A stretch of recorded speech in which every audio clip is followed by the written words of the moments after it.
दोस्तों, इस वीडियो में हम एक बहुत महत्वपूर्ण टॉपिक आपके एग्जाम के अनुसार पढ़ेंगे जिसका नाम है बाल केंद्रित शिक्षा।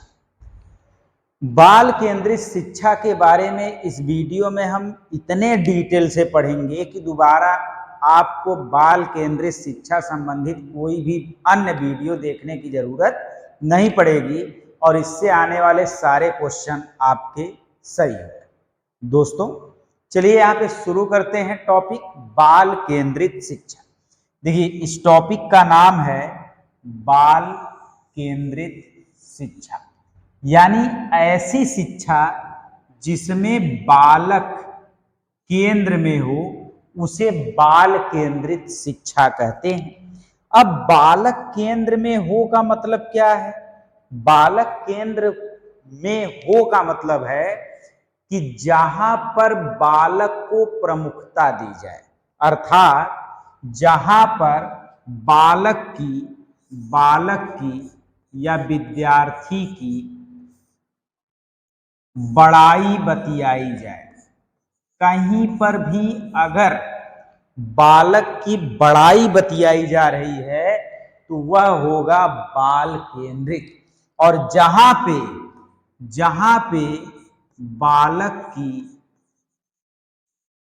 बुराई बतियाई जा रही होगी वह आपका बाल केंद्रित नहीं होगा, बल्कि वह शिक्षक केंद्रित हो जाएगा। तो यहाँ पे आपको 2 पॉइंट याद रखना है। जहां पे भी बालक की बड़ाई की जाएगी, बालक के बारे में बड़ाई की जाएगी, वह आपका बाल केंद्रित हो जाएगा और वही सही होगा। ठीक है, तो यहाँ पे कुछ हम बाल केंद्रित पॉइंट्स देख रहे हैं जो आपके एग्जाम में हूबहू सेम टू सेम वही आने वाले हैं। तो ध्यान से देखेंगे। देखिए, सबसे पहले लिखा है बच्चों के अनुभवों को प्रमुखता देना, यानी जो बाल केंद्रित शिक्षा होती है उसमें हम बच्चों के अनुभवों को प्रमुखता देते हैं। अब बच्चों के अनुभवों का मतलब क्या हुआ? देखिए दोस्तों, अनुभवों का मतलब होता है पूर्व ज्ञान। अनुभवों का मतलब क्या होता है? पूर्व ज्ञान, यानी बच्चों के पूर्व ज्ञान को, जो बच्चे पहले से जानते हैं, जो पूर्व अनुभव है, जो एक्सपीरियंस है, उसको आपको क्या करना है? प्रमुखता देना है। कैसे? जैसे मान लीजिए आप बच्चे को यहाँ पे पढ़ा रहे हैं, यहाँ पे आप देख रहे हैं कि एक टीचर जो है 2 बच्चों को क्या कर रहा है? पढ़ा रहा है। अब यहाँ पे बच्चे को मान लीजिए पढ़ाना है च से उसे सिखाना है। तो च से आप बच्चे को 2 चीज पढ़ा सकते हैं। च से आप एक तो आप पढ़ा सकते हैं चरखा, और दूसरा पढ़ा सकते हैं च से चम्मच। ठीक है, च से आप चरखा भी पढ़ा सकते हैं, च से आप चरखा भी पढ़ा सकते हैं, और च से आप चम्मच भी पढ़ा सकते हैं। अब आपको देखना है कि यह जो बच्ची है वह च से चरखा देखी है कि नहीं देखी है, या चम्मच देखी है कि नहीं देखी है। तो आप देखेंगे कि आजकल के बच्चे चरखा नहीं देखे हैं, अर्थात चरखा उनके पूर्व ज्ञान में या पूर्व अनुभव में नहीं। तो जब पूर्व ज्ञान या पूर्व अनुभव में चरखा नहीं है तो आप च से चम्मच सिखाएंगे। क्यों? क्योंकि चम्मच उनके पूर्व ज्ञान पर आधारित ज्ञान है। अगर ऐसा आप करते हैं तो आप बच्चे के पूर्व अनुभव को प्रमुखता देते हैं, और अगर आप बच्चे के पूर्व अनुभव को प्रमुखता देते हैं तो वह शिक्षा बाल केंद्रित शिक्षा मानी जाएगी। जैसे ए फॉर एप्पल पढ़ाइए, ए फॉर एरोप्लेन मत पढ़ाइए। 6 साल का बच्चा, 5 साल का बच्चा, 3 साल का बच्चा एरोप्लेन के बारे में नहीं जानता, लेकिन ए फॉर एप्पल के बारे में वह जान रहा है। तो इसलिए बच्चे को ए फॉर एप्पल पढ़ाइए, ए फॉर एरोप्लेन आप बाद में पढ़ाइएगा जब बच्चा ए सीख जाएगा एप्पल की सहायता से। तो पहला पॉइंट मैं क्लियर कर दिया हूं आपको कि बच्चों के अनुभव को प्रमुखता देना है। अब दोस्तों जब परीक्षा में आप देखेंगे तो बच्चों के अनुभव को प्रमुखता देना, बच्चों के पूर्व ज्ञान को प्रमुखता देना, बच्चों के पूर्व अनुभव को प्रमुखता देना, बच्चों के गतिविधियों को प्रमुखता देना, कुछ भी लिख के आ सकता है। लेकिन अगर इस लाइन को आप एग्जाम्पल सही समझ जा रहे हैं तो कुछ भी लिख के आए आप सही कर लेंगे। ठीक है, आगे चलिए, आगे देखते हैं दूसरा पॉइंट। चलिए दूसरा पॉइंट ध्यान से देखेंगे। देखिए जब भी आपको समय मिले, जब भी मैं बोर्ड से थोड़ा सा दूर हूं तो आप स्क्रीनशॉट ले सकते हैं या किसी दूसरे फोन से फोटो खींच सकते हैं। देखिए अगला देखिए है छात्र के अभिप्रेरण का विकास करना। यहाँ पे बहुत इंपॉर्टेंट पॉइंट है। देखिए दोस्तों, छात्र के अभिप्रेरण का विकास करना। देखिए अभिप्रेरण का मतलब क्या होता है? अभिप्रेरण को अंग्रेजी में हम मोटिवेशन कहते हैं। अभिप्रेरण को हम अंग्रेजी में मोटिवेशन कहते हैं और मोटिवेशन का ही मतलब होता है अभिप्रेरण। तो दोस्तों देखिए, चाहे अभिप्रेरण लिखा रहे, चाहे अभिप्रेरणा लिखा रहे, चाहे सिर्फ प्रेरण लिखा रहे या सिर्फ प्रेरणा लिखा रहे, इन चारों का मतलब अंग्रेजी में होता है मोटिवेशन। और आप जब बाल केंद्रित शिक्षा की बात करेंगे तो छात्र के अभिप्रेरण का विकास करेंगे, यानी छात्र को आप पढ़ाई के लिए अभिप्रेरित करेंगे। कैसे अभिप्रेरित कर सकते हैं? आप जैसे ही क्लास में घुसेंगे आप शुरू में प्रस्तावना के प्रश्न करेंगे। क्या करेंगे?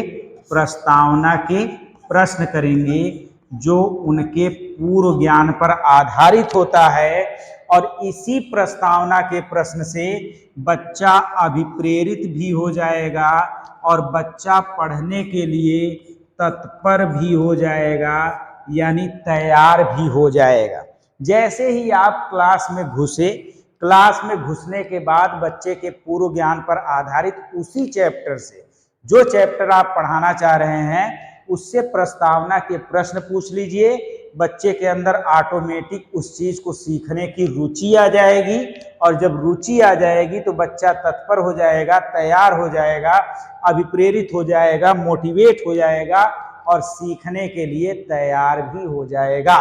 तो अगर ऐसा प्रयास आप करते हैं तो वह एक बाल केंद्रित शिक्षा कहा जाएगा। अगला दोस्तों है सक्रियता एवं सहभागिता।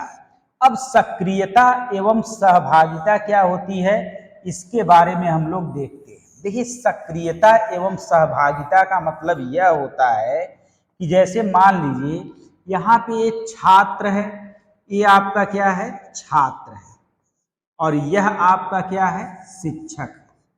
ये शिक्षक है और यह क्या है? छात्र है। अगर शिक्षक प्रश्न पूछे, अगर शिक्षक प्रश्न पूछे तो छात्र उसका क्या करे? जवाब दे। ठीक है, ये नहीं कि छात्र चुपचाप बैठा है, शिक्षक पूछ रहा है अरे भाई तुम ही से पूछ रहे हैं, कौनो मतलब नहीं, चाहे जिससे पूछ रहे। मतलब यह है कि कुल मिला जुला के अगर शिक्षक प्रश्न पूछे तो छात्र उसका जवाब दे, और जब छात्र प्रश्न पूछे तो शिक्षक उसका क्या करे? जवाब दे। अगर छात्र के पूछने पे शिक्षक जवाब दे रहा है, शिक्षक के पूछने पे छात्र जवाब दे रहा है, इसका मतलब दोनों सहभागी, दोनों साथ साथ चल रहे हैं। सह माने साथ साथ, भागी मतलब चलना। तो जब दोनों साथ साथ चल रहे हैं तो इसका मतलब क्या है? इसका मतलब दोनों जो हैं सक्रिय, दोनों क्या हैं? सक्रिय। यानी जब शिक्षक और छात्र का संबंध जो होता है वह सहभागी होता है तो ऑटोमेटिक छात्र और शिक्षक क्या होते हैं? सक्रिय होते हैं। और ऐसा ही शिक्षा जिसमें छात्र और शिक्षक सक्रिय हों और सहभागी हों, उसे आप क्या कह सकते हैं?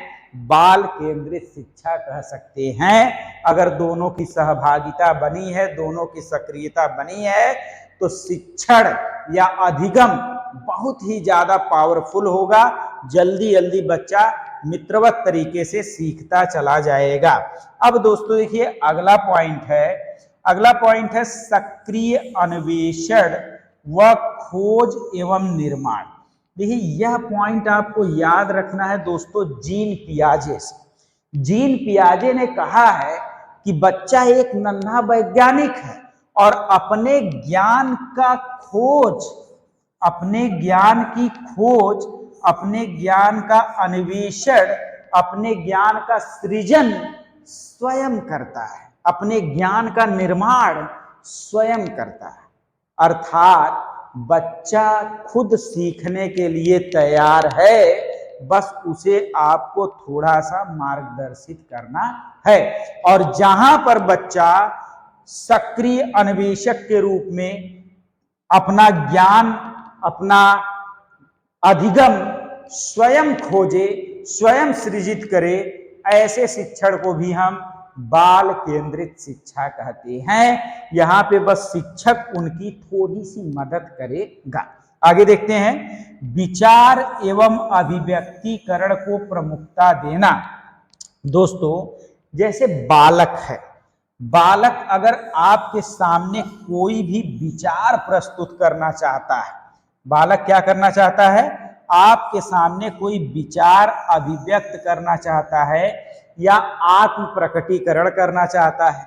जैसे मान लीजिए यहाँ पे शिक्षक जो है छात्रों को पढ़ा रहा है और छात्रों को पढ़ा रहा है एक चैप्टर, जिस चैप्टर का नाम है मेला। मान लीजिए पढ़ा रहा है ईवीएस और ईवीएस में एक चैप्टर आ गया मेला और मेला के बारे में पढ़ाने लगा।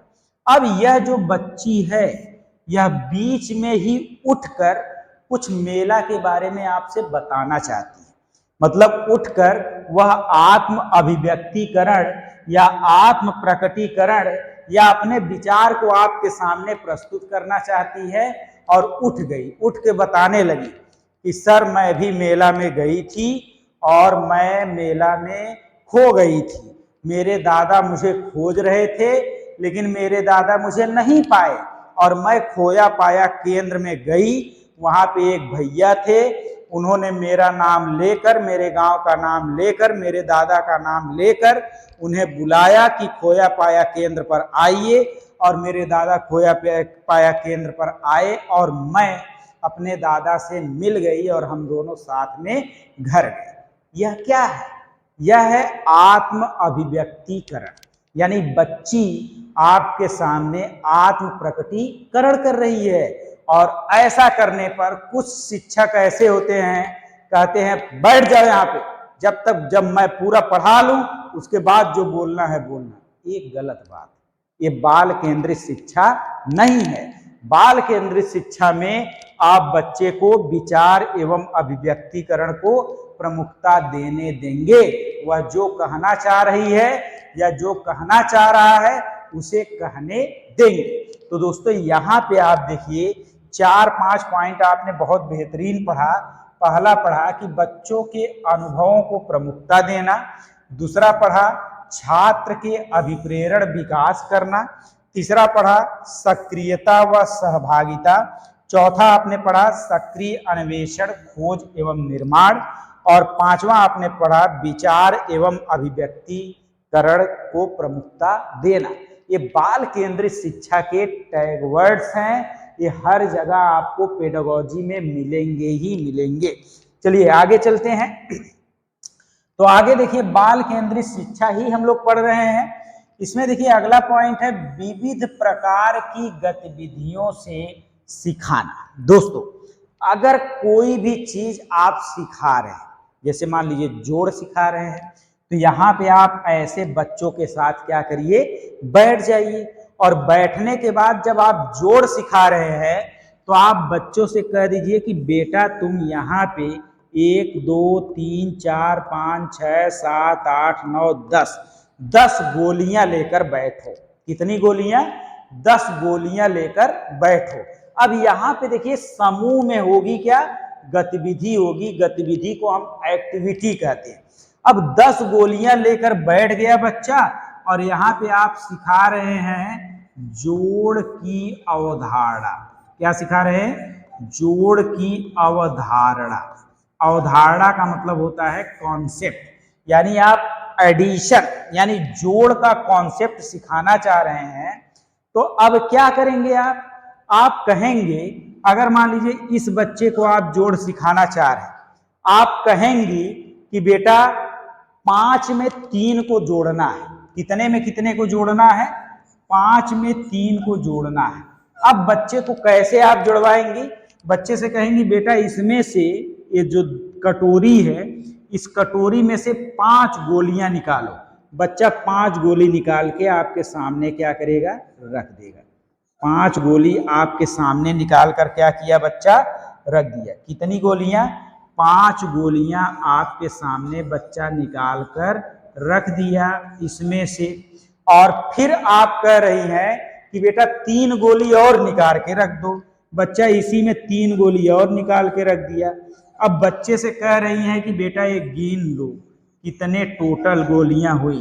तो बच्चा गिन रहा है 1 2 3 4 5 6 7 8 और मैम से बता दे रहा है कि मैम 8 गोलियां हुई। कितनी गोलियां हुई? 8 गोलियां हुई। तो बच्चे से आप कहिए बेटा यही जोड़ होता है। जब तुमने 5 में 3 गोलियां और मिला दी तो टोटल गोलियां जो हो गई उसी को हम योग कहते हैं, उसी को हम जोड़ कहते हैं, उसी को हम ऐड कहते हैं। यह एक गतिविधि था जो जोड़ सिखाने का था। ऐसे ही घटाना सिखाने के लिए आप अगर मान लीजिए 5 में से 3 जो है घटाना है तो पहले 5 गोलियां रखवाइए और उसमें से 3 गोलियां अलग करवाइए और कहिए बेटा अब कै गोली बची है उसको बताओ। तो इसी तरीके से दोस्तों अलग अलग गतिविधियों से, विविध प्रकार की गतिविधियों से हम क्या करते हैं? बच्चों को जब सिखाते हैं तो उसी को हम बाल केंद्रित शिक्षा कहते हैं। अगला देखिए चर्चा समूहों का उपयोग। देखिए दोस्तों बाल मनोविज्ञान में जो बाल केंद्रित शिक्षा होती है उसमें व्यक्तिगत शिक्षा से ज्यादा सामूहिक शिक्षा क्यों आवश्यक है? ध्यान से यहां पे देखेंगे। यहां पे देखिए कहा गया है कि चर्चा समूह यानी ग्रुप डिस्कशन, और ग्रुप डिस्कशन का मतलब क्या होता है?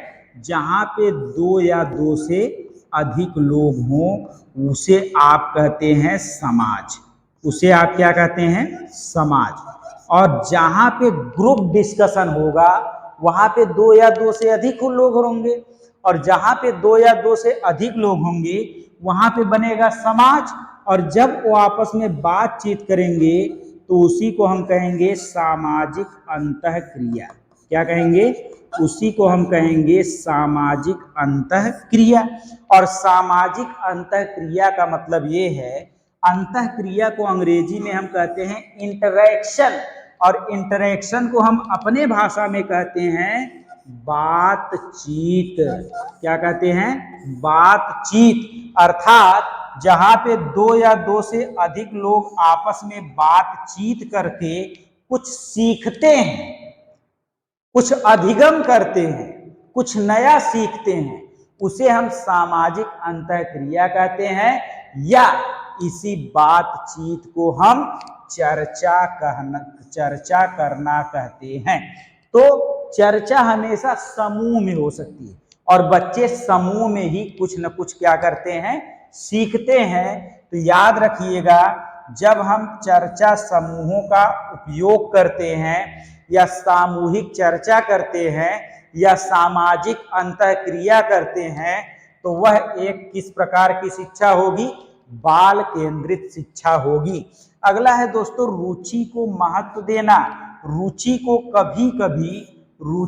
कभी कभी लिख देगा अभिरुचि। तो चाहे रुचि लिखे चाहे अभिरुचि लिखे, अंग्रेजी में आप देखेंगे तो वहां पे लिखा रहेगा इंटरेस्ट। अंग्रेजी में क्या लिखा रहेगा? इंटरेस्ट। अब देखिए, मान लीजिए यह जो कक्षा चल रही है, यहाँ पे देखिए लिखा है टन टन टन, यानी मान लीजिए यह कक्षा चल रही है किस विषय की? हिंदी विषय की। किस विषय की चल रही है? हिंदी विषय की। अब सब बच्चों को हिंदी पढ़ाने के लिए मैडम बैठी हैं, लेकिन एक बच्चा, यह जो बच्चा बैठा है, यह कह रहा है कि मैम हम हिंदी नहीं पढ़ेंगे बल्कि हम गणित पढ़ना चाह रहे हैं। यानी हमारी जो रुचि है इस समय हमारी रुचि जो है वह क्या पढ़ने में है? गणित पढ़ने में। बताइए, क्लास चल रहा है हिंदी का, लेकिन एक बच्चा क्या पढ़ना चाहता है? गणित। और किस क्लास में है ये? क्लास 1 में है, क्लास UKG LKG, छोटा बच्चा है। तो छोटे बच्चे को हमें कौन सी क्लास चल रही है उस पर ना ध्यान देकर उसकी रुचि पर ध्यान देना है। अगर जबरदस्ती इसे हम हिंदी ही पढ़ाएंगे तो हो सकता है इसको पढ़ाई से डर लगने लगे या कल से पढ़ने ही ना आए। तो बाल केंद्रित शिक्षा में हमें उसकी रुचि पर ध्यान देके इन सारे बच्चों को हम हिंदी का काम देंगे और इसी दे देंगे हम गणित का काम। अर्थात हमेशा हम बच्चे की रुचि को क्या करेंगे? महत्व देंगे। आगे देखते हैं। तो अगला देखिए है स्पष्ट व्याख्या देना। मतलब कोई भी व्याख्या देना है बच्चे को तो एकदम क्लियर एक्सप्लेनेशन करना है, स्पष्ट व्याख्या देना है। लेकिन दोस्तों, अगर कहीं पे लिखा आया व्याख्यान विधि, क्या आया? व्याख्यान विधि लिखा आया, तो व्याख्यान विधि हमेशा क्या होता है?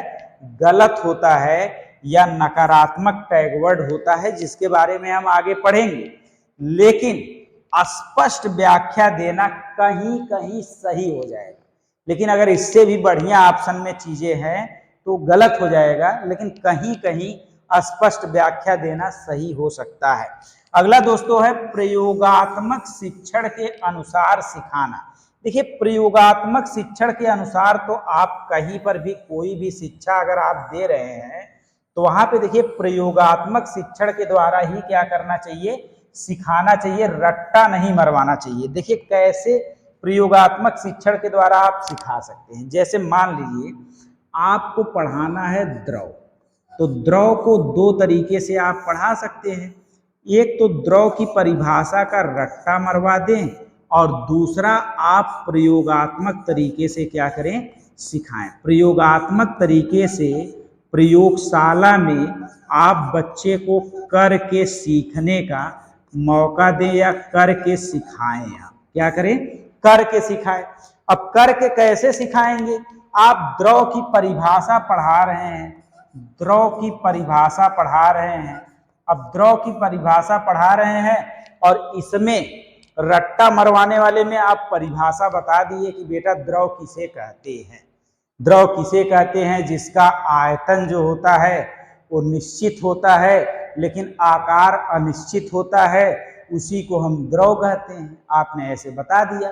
अब बच्चा उसे रट रहा है, भूल जा रहा है। अरे आयतनवा निश्चित होता है कि आकारवा निश्चित होता है, बार बार भूल जा रहा है।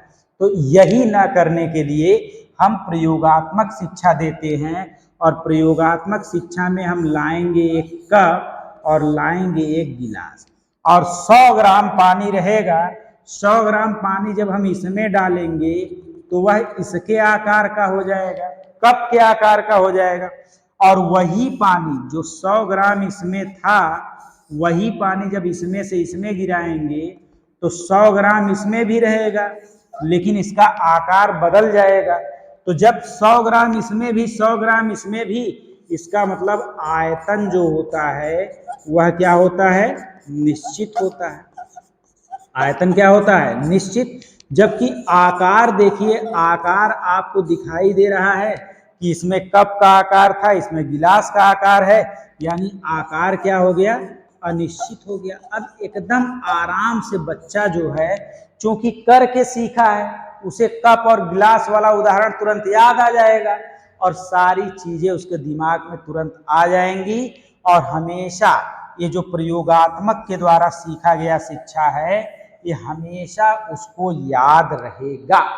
अर्थात आप कह सकते हैं कि जब हम बच्चे को प्रयोगात्मक शिक्षा देते हैं, जब बच्चे को हम करके सिखाते हैं, जब बच्चे को हम गतिविधि आधारित शिक्षा देते हैं, या जब हम बच्चे को व्यवहारिक शिक्षा देते हैं, ये चारों बातें सेम हैं और ये सब आएंगी किसमें? बाल केंद्रित शिक्षा में आएंगी।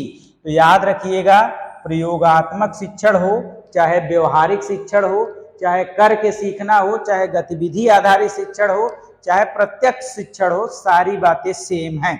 अगला है छात्रों को स्वप्रेरित बनाना या स्वनिर्देशित बनाना। दोस्तों देखिए, छात्र को आप ऐसी ऐसी गतिविधियां करवाइए, ऐसे प्रस्तावना के प्रश्न पूछिए, ऐसा मित्रवत व्यवहार करिए कि बच्चा स्वनिर्देशित हो जाए, यानी स्वयं अभिप्रेरित हो जाए, जिसे आप आत्म अभिप्रेरणा या आंतरिक अभिप्रेरणा कहते हैं, जिसमें बच्चा खुद से क्या हो जाता है? अभिप्रेरित हो जाता है। आगे चलते हैं तो आगे देखेंगे बाल केंद्रित शिक्षा में ही एक है समालोचनात्मक चिंतन। समालोचनात्मक चिंतन का मतलब दोस्तों समझ लीजिए, समालोचनात्मक चिंतन को ही हम आलोचनात्मक चिंतन भी कहते हैं, और इसी को अंग्रेजी में हम क्रिटिकल थिंकिंग कहते हैं। क्या कहते हैं? क्रिटिकल थिंकिंग कहते हैं। याद रखिएगा दोस्तों, याद रखिएगा कि समालोचनात्मक चिंतन को ही अंग्रेजी में हम क्रिटिकल थिंकिंग भी कहते हैं। बहुत इंपॉर्टेंट पॉइंट है, आपके एनईपी 2020 में भी यह आता है, इसलिए यहाँ पे हम अच्छे से चर्चा कर रहे हैं कि समालोचनात्मक चिंतन को ही हम क्रिटिकल थिंकिंग भी कहते हैं।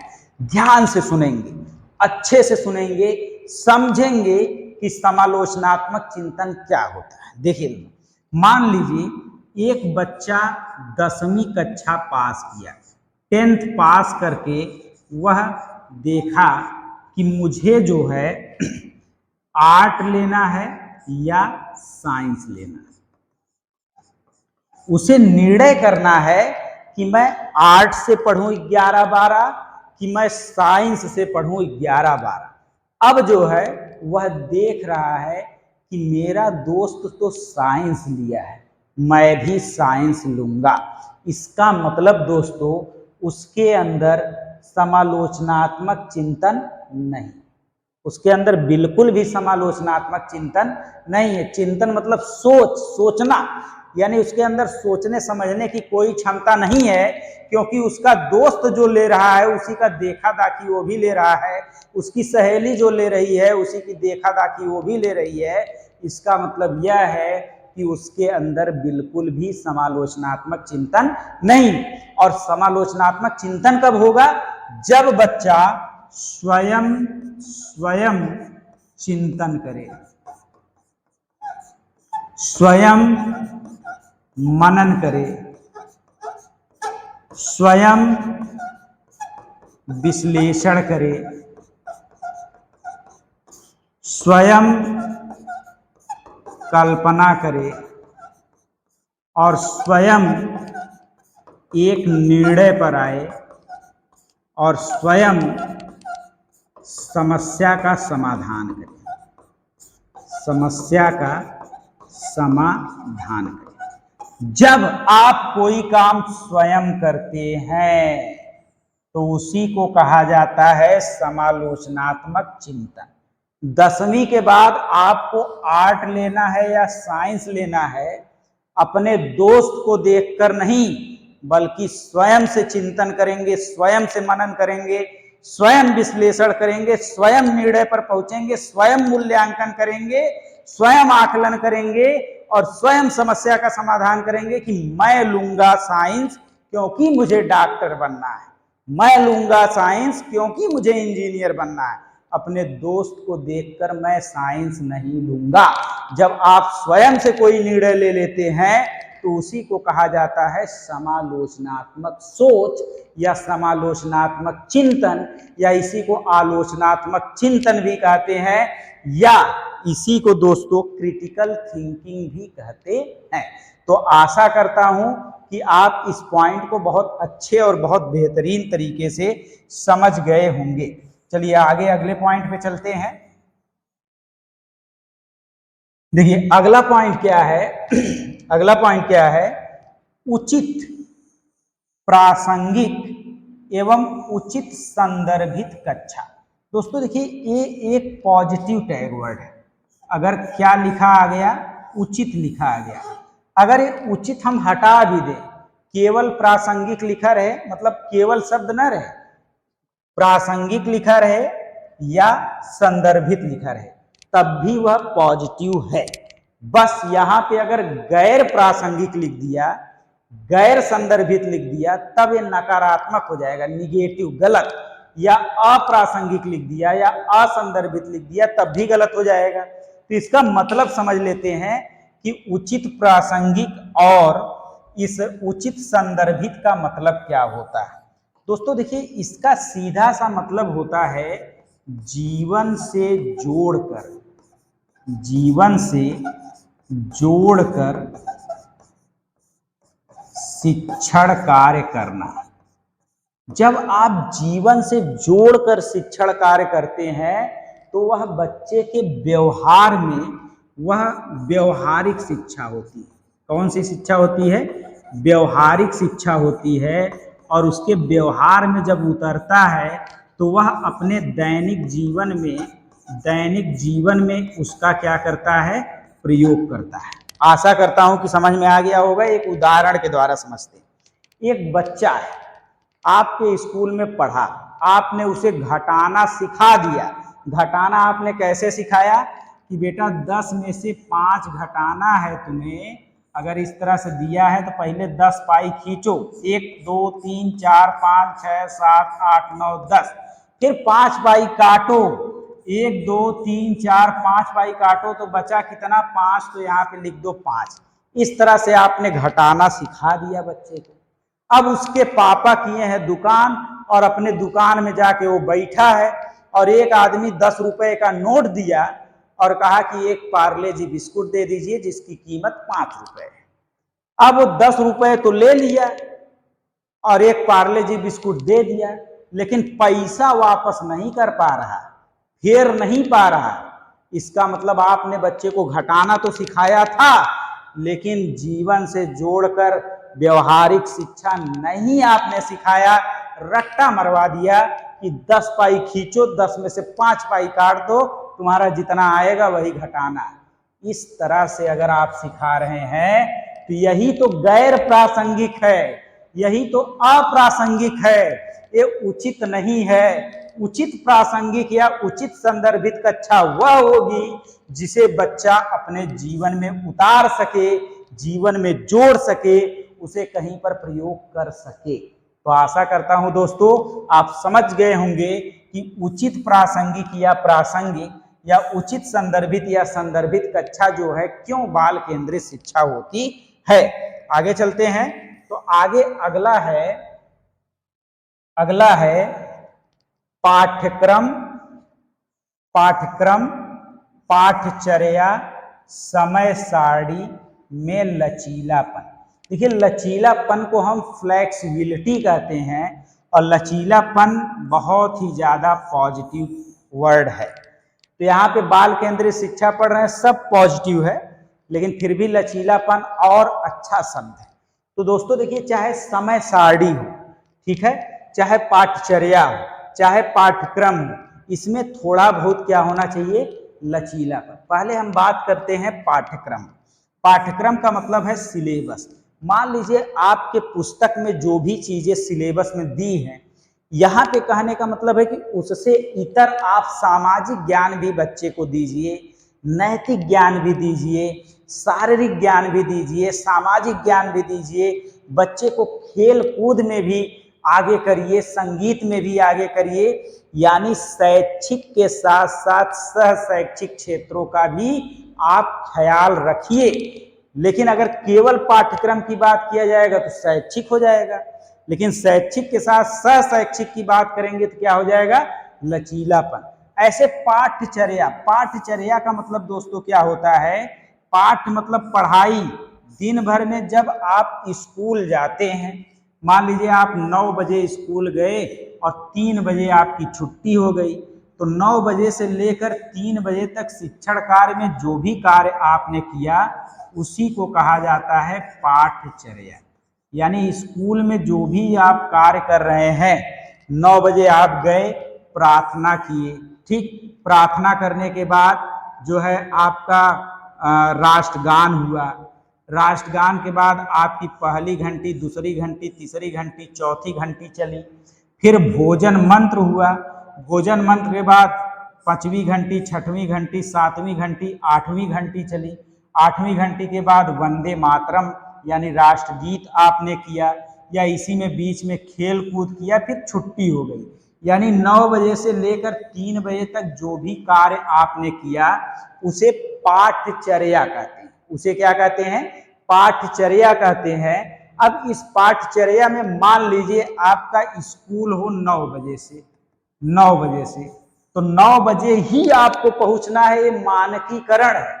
लेकिन 9:05 पे भी आप पहुंच सकते हैं, 9:10 पे भी पहुंच सकते हैं। अगर बहुत जरूरी काम है, बहुत दिक्कत में आप फंसे थे, तो आप 10 बजे भी आ जाइए, कोई दिक्कत नहीं है। इसी को हम कहेंगे क्या? लचीलापन। यानी कि यहाँ पे पाठचर्या में क्या है? लचीलापन है। पाठचर्या में क्या है? फ्लेक्सिबिलिटी है। आगे देखते हैं समय सारणी। देखिए समय सारणी का मतलब यह है कि पहली घंटी है मैथ, पहली घंटी क्या है? मैथ है। और आज बच्चे कह रहे हैं, कौन से बच्चे? क्लास 1 वाले कह रहे हैं, LKG वाले कह रहे हैं कि सर आज पहली घंटी में मैथ नहीं, हमें हिंदी पढ़ना है। तो आपको अपने समय सारणी में लचीलापन रखना चाहिए कि चलो आज पहली घंटी में हिंदी पढ़ लो, दूसरी में मैथ पढ़ लेना। ऐसा कर सकते हैं तो समझिए कि वह बाल केंद्रित है। अब बच्चों का मन नहीं है मैथ पढ़ने का, शनिवार है, खेलने का मन कर रहा है, आप कह रहे हैं नहीं मैथ चलेगा तो मैथ चलेगा। ये लचीलापन नहीं है और ना ही ये बाल केंद्रित शिक्षा है। बाल केंद्रित शिक्षा में आपको पाठ्यक्रम, पाठचर्या, समय सारणी में क्या रखना होगा? लचीलापन रखना होगा। अगला दोस्तों है, अगला देखेंगे आगे। अगला जो है पॉइंट क्या कह रहा है?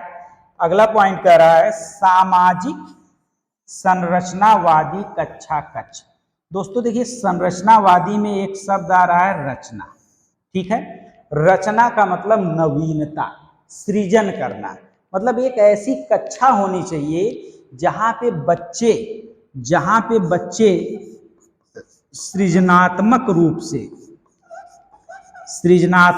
से कुछ नवीनता के साथ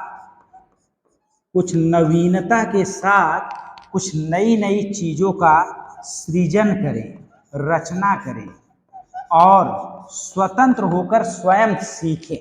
यानी यहाँ पे जीन पियाजे की बात याद आ जाती है कि बच्चे अपने ज्ञान की संरचना या रचना या सृजन स्वयं करते हैं। इसमें शिक्षक केवल मार्गदर्शक होता है और वह एक कैसा मार्गदर्शक होता है? मित्रवत मार्गदर्शक होता है, प्यार से बच्चों को सिखाता जाता है, ठीक है। इसके बाद देखिए अगला है सामाजिक अंतःक्रिया, या इसी को आप कहते हैं विचार विमर्श, भ्रमण या अवलोकन या सहकर्मी सहयोग या सहपाठी सहयोग।